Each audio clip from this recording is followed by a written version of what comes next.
Right, so we're pulling up onto the grid now for 16 laps of Red Bull MotoGP Rookies Cup action. The first race of 12 for the 2019 season. And then under starters orders, Yuki Cooney on pole, Barry Baltus, he gets a good roll at the middle of the second row. Tate not quite so fast off the other side of the front row. And somebody's come through, it's 56. It's 56 who's come through. That's Yuki Noguchi. He came off the second row. Great start from the Japanese. So it's Cooney and Noguchi, I think, who had things going into the first corner. Really quick start from the second row of the grid. Noguchi must have reacted perfectly there, because both Barry Baltus and Yuki Cooney reacted well, got off the line, got a nice drive, but Noguchi perfect for the second row there, and that's exactly what he needed. And the number 92, Yuki Cooney, is there as well. Oh, that's very, very tight. Baltus got squeezed there. He's now back into fourth place on the yellow helmet. You can see he got squeezed out of that one. But Noguchi, Cooney, Tate has moved past Baltus, I think, as they go down the back straight. Somebody's across on the one side, trying to deny the others the slipstream, and it's all on the brakes at the end of the straight there. Superb stuff. Baltus still there in about fourth place. Carlos Tate makes his way to the front, of course, a race winner here last year. And I'm surprised that he come here with maybe not feeling as confident as he should, but as you said, he's been thinking about it and he's got that thing sorted out. So number 92 there just squeezing past Yuki Cooney. So it looks, and he's drifted wide again, and Tate's come back underneath him, but Tate has the advantage over Cooney. Baltus, and you see the bright yellow and orange helmet there on the number 7 machine. He's up into third place.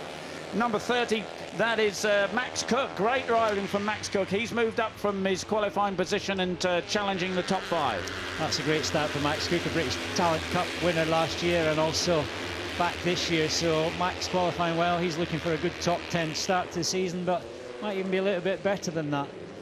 So coming round to complete lap 1. It's Yuki Cooney and Carlos Tate battling for the lead there. We'll see who has it across the line to finish the first of 16 laps. Brilliant stuff. Tate has it over Cooney. David Salvador up there as well, number 38. Yeah, Salvador. He's come through as well, so another good start from him, as well as Max Cook. Snuck through there. I missed that. Where did he qualify? Yeah, Cook in 5th place behind Barry Baltus. And Noguchi has dropped back to 6th, so that blindingly quick first start from Noguchi been negated a little bit. He's back to 6th, but it's still very, very close at the front. And Salvador was impressive in the pre-season test. There he is, number 38.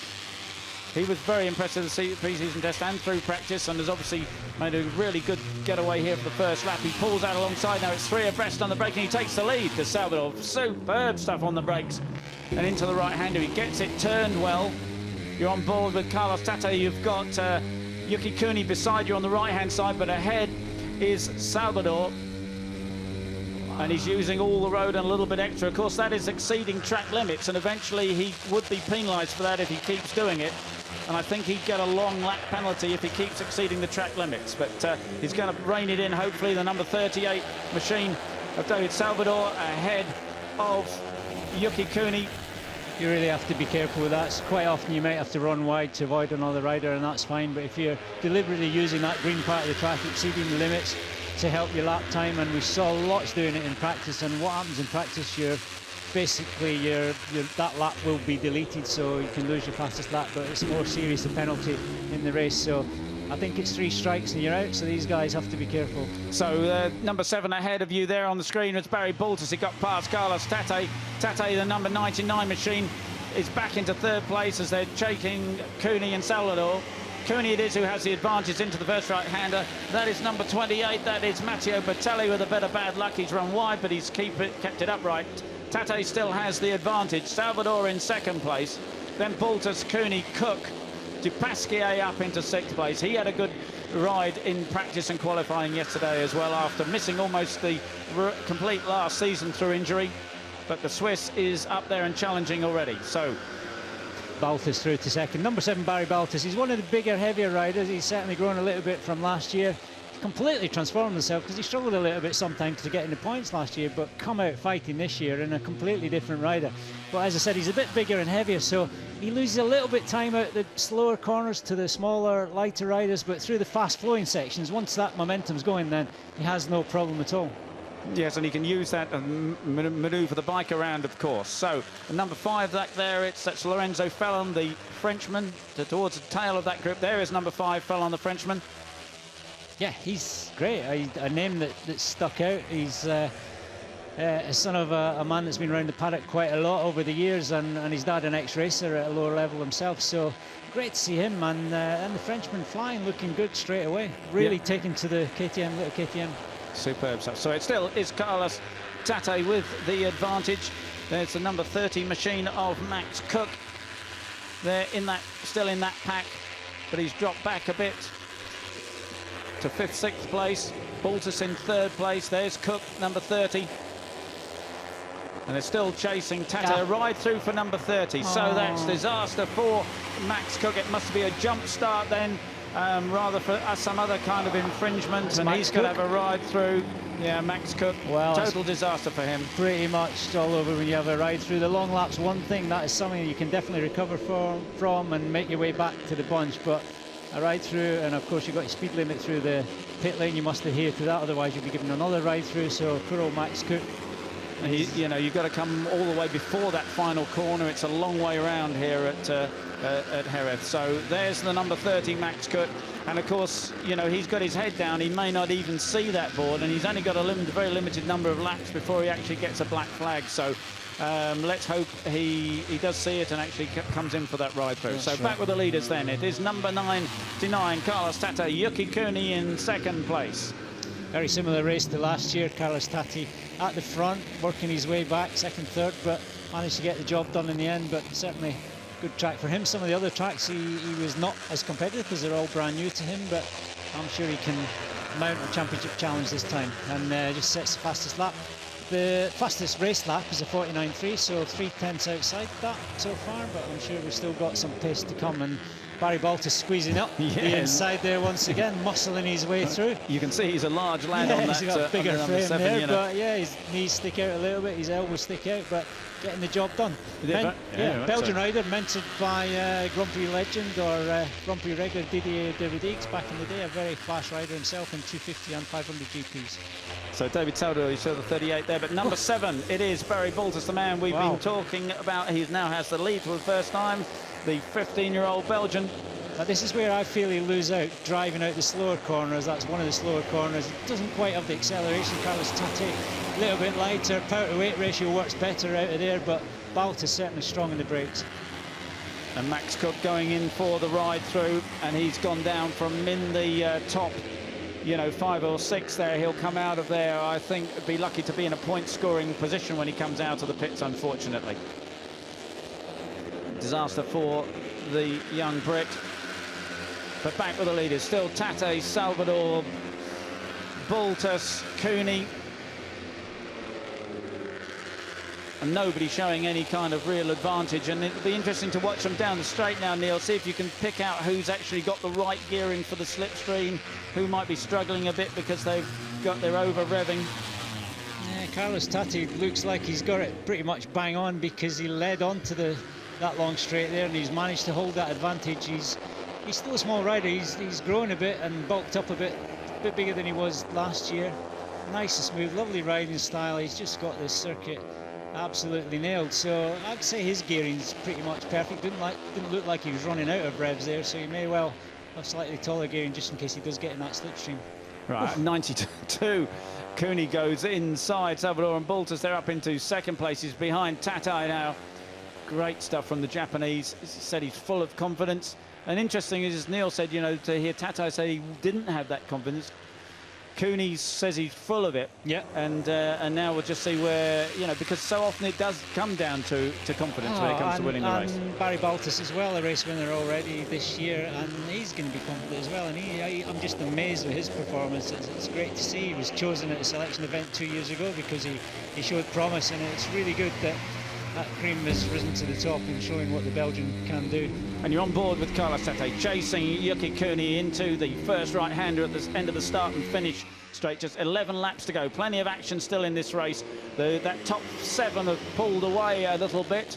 Dupasquier at the back of the route, ahead of, they've pulled away from Clement Rouget, Nicolas Hernandez, Uriart and Aji, the Indonesian. There's Cook, he's back in action. Where is he, Neil? 19th, back down in 19th position, so not out of the question. And yeah, there he goes, just looking at the lights above. Red goes out, and he's moved. Oh yeah. What? It wasn't even borderline. No. He had moved. So obviously tried to anticipate the start. Some of these guys do a conventional start. Some of them use the launch control that you can have on the little RC 250R KTM machines. But yeah, unfortunately for Max, he's been penalised for that. And these guys have to be careful, because we've seen in MotoGP this year there's been a few jump starts. So the officials are super strict. Every line on the grid has a camera, and there's no getting away from it. If you move, then you're going to suffer that ride-through penalty, which you could argue is a bit harsh, but that's the rules, and the guys just needn't move, just stay still till the lights go out. It's the same for everybody. Right, okay, back with the leaders then.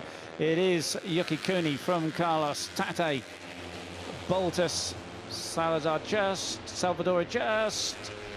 The four of them creeping away from Fellon, Noguchi and Dupasquier a little bit. But of course we've seen it can so quickly close up again. We're going to come around to complete lap 6 of 16. And Yuki Cooney's put the hammer down. Can Tatai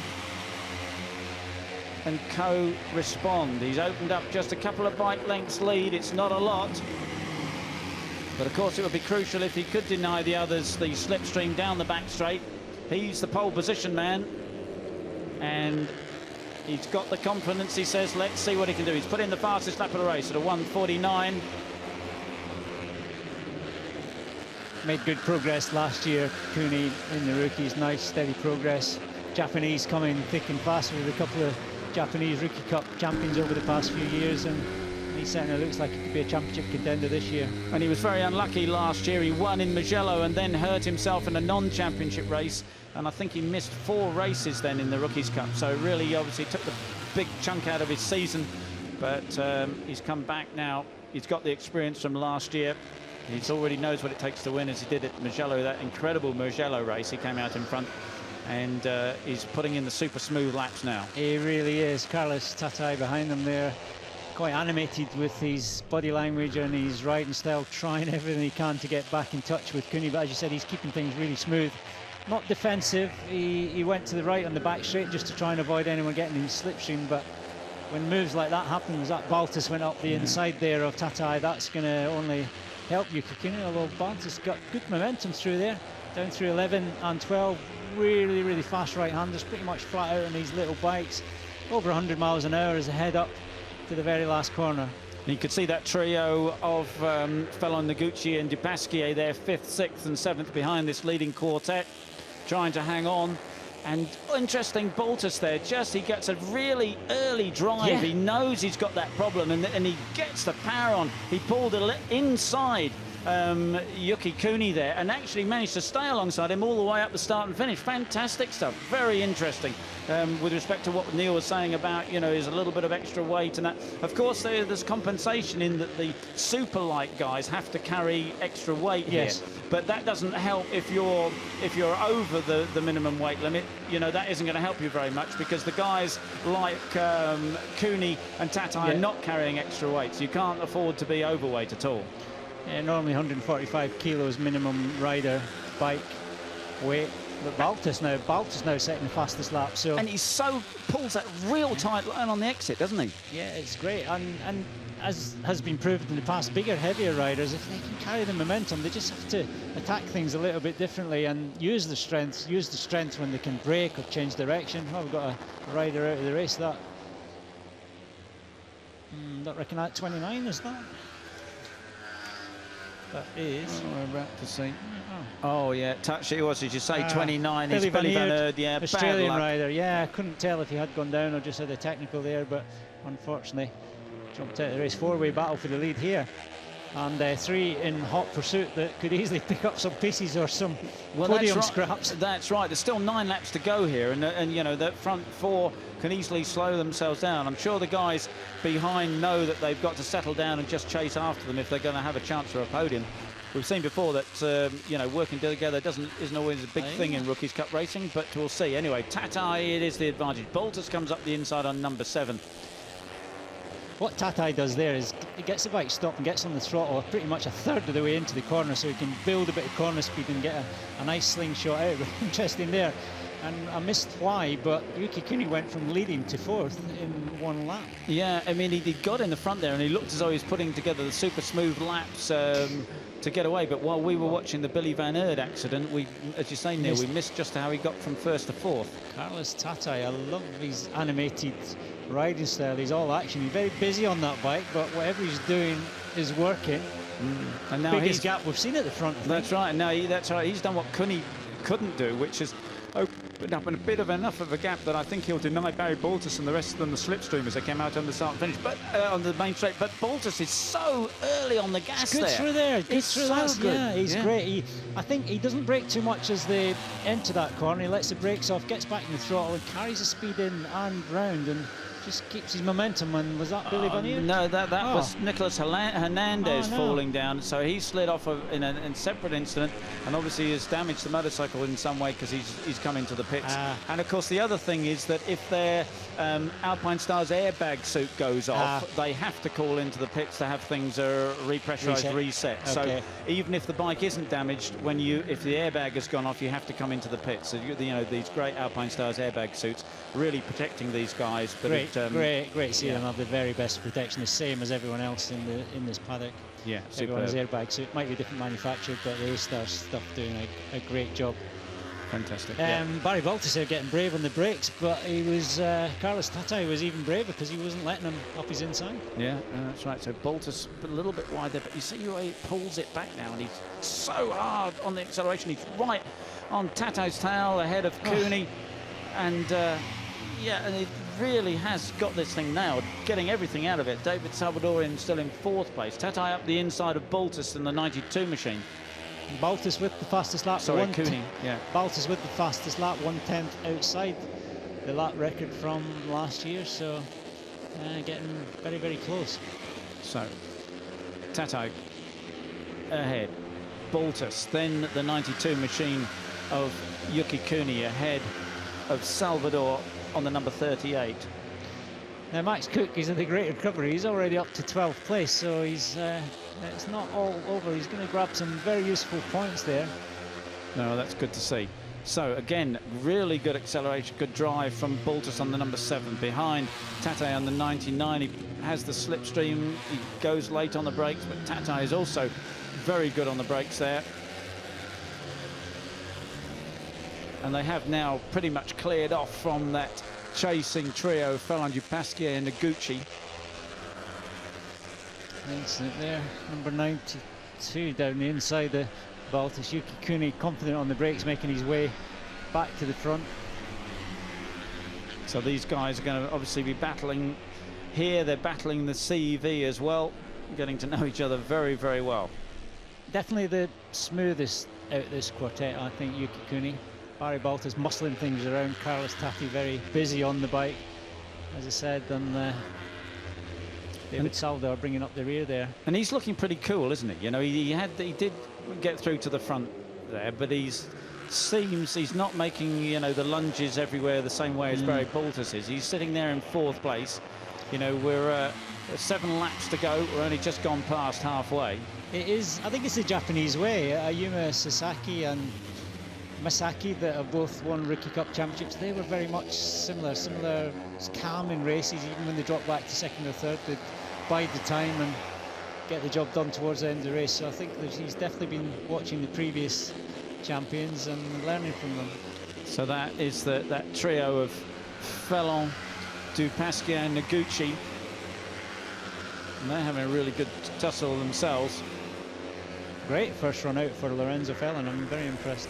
Yeah, that's right. Yeah, and effectively Dupasquier, as I said, he missed pretty much the entire last season. So, and Noguchi, it's his first time in Rookies Cup. So pretty much those 3 at the back are rookies' first timers. So here are the leading quartet, 4 abreast. Then and into the brakes, it's Cooney who has the advantage. Boltus picks up 2nd place. You're on board with Tatai, and ahead of Salvador. Now, I think Baltas believes he is the best on the brakes and he can outbrake any of this quartet. Exceeding track limits there, he has to be careful there, or he won't be doing any podium finishing. But yeah, Barry Baltas good when you have to brake late into these tight front end corners. He seems to catch some time, gets back in the throttle, keeps some good momentum. But will he manage that at, you know, it's a long way here from that last corner, you know, where he may be able to outbrake those guys into that last left-hander, which is so often the ploy on the final lap of Jerez. But will he get to the start and finish line That's first? right. Unfortunately, that's his weakest part of the track, mainly because he's a little bit bigger and a bit heavier. He's strong everywhere else, but that drag to the line, because that start-finish line is a long way from the last corner, and it's definitely easy to lose time out of there. Well, here we are now. You're on the run up to that start and finish line. There it is. Oh, there it is, the checkered flag there. So, you know, you can see just how far up the road it is.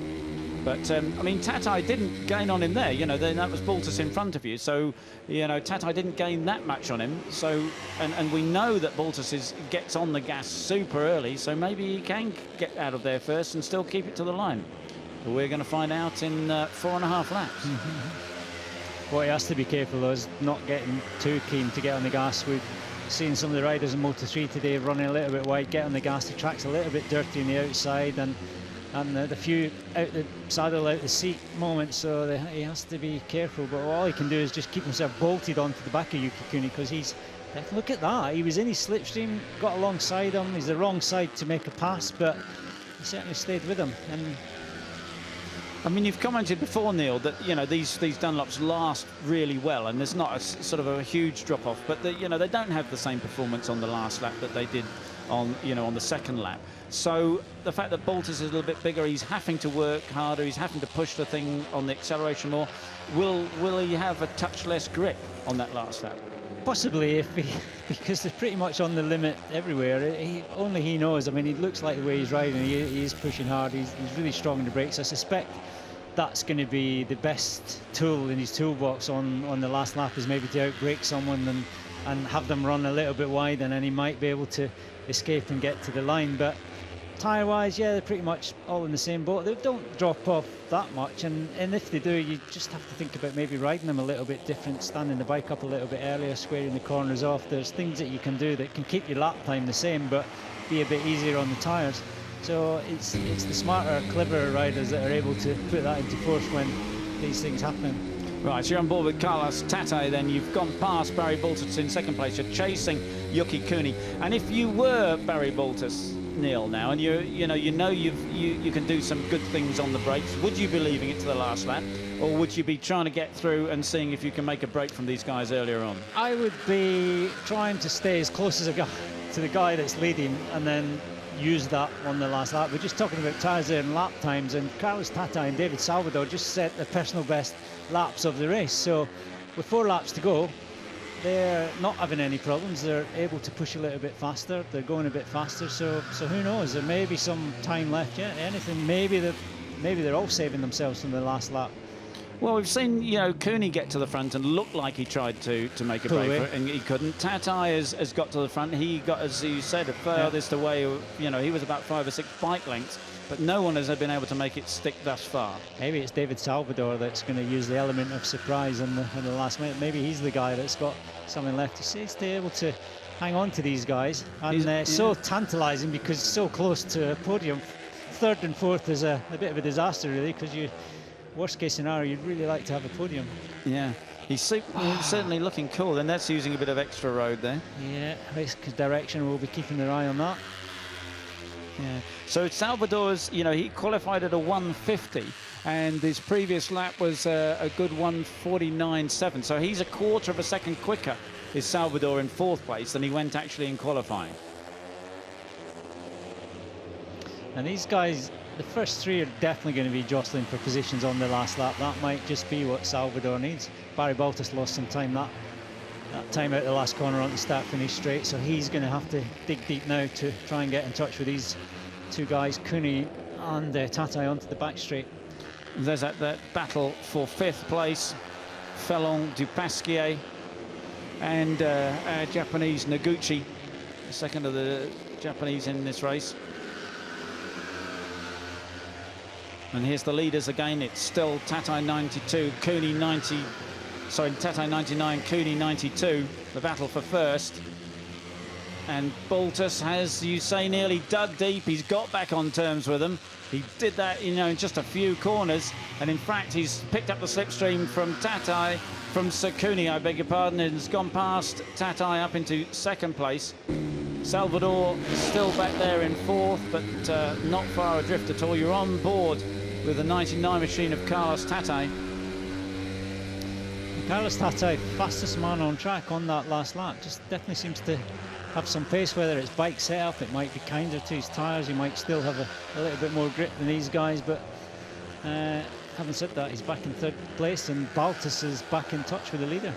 So, you know, I mean, say, Tatai was telling me how much analysing he was doing, so presumably, you know, especially as he'd finished second and first here last year, he's done all the analysis to know not what he just needed for a quick lap time, he qualified third, but what he needed to do with the bike setup and his riding and everything to end up with a double victory, because that's only going to satisfy him really after being second and first last year. He definitely doesn't need to overanalyse, because with a lot less experience he got the job done perfectly last year. He rode really well, he rode really thoughtfully, he was very safe, and he managed to finish at the front, so he definitely knows what to do. Looks like we've got a slower rider coming up here. Is that possibly...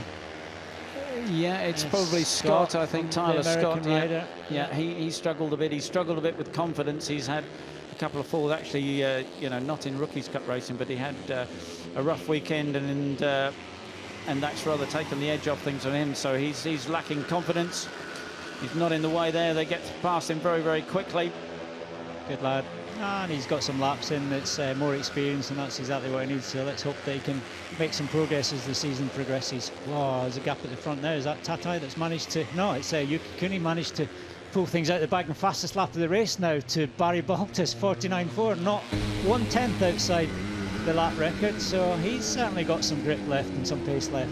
They're on board with Tatai then going inside Barry Baltus. Tatai has seen that Cooney has put the hammer down with just two laps to go now, and he knows that he can't let Cooney get away. There's really precious little time to get back on terms. It isn't desperate yet, but it soon will be. He's only in fact got a lap and a half. He's got to get back on terms with Cooney. He's got Baltus up the inside. What he doesn't need is the young Belgian sort of sliding inside him at the wrong moment and upsetting things, because that just will be exactly what Yuki Cooney needs. The 92 machine, the Japanese ace, is away just by a few bike lengths lead, but he's going through the super fast right-handers absolutely perfectly. And Tatai really now has to hurry on the 99 machine to get back on terms. He's got Baltus on his tail. He's got Salvador there in fourth place. And we're going to come round now to begin the last lap of the first Rookies Cup race of 2019. Very interesting. Baltus staying cool there. Just got a nice run on the start-finish there. It would have been silly really to try and pass Tatai and mess things up. It cost them both time. His best plan is just to sit there and see if Carlos Tatai can indeed take them both onto the back of Yuki Cooney.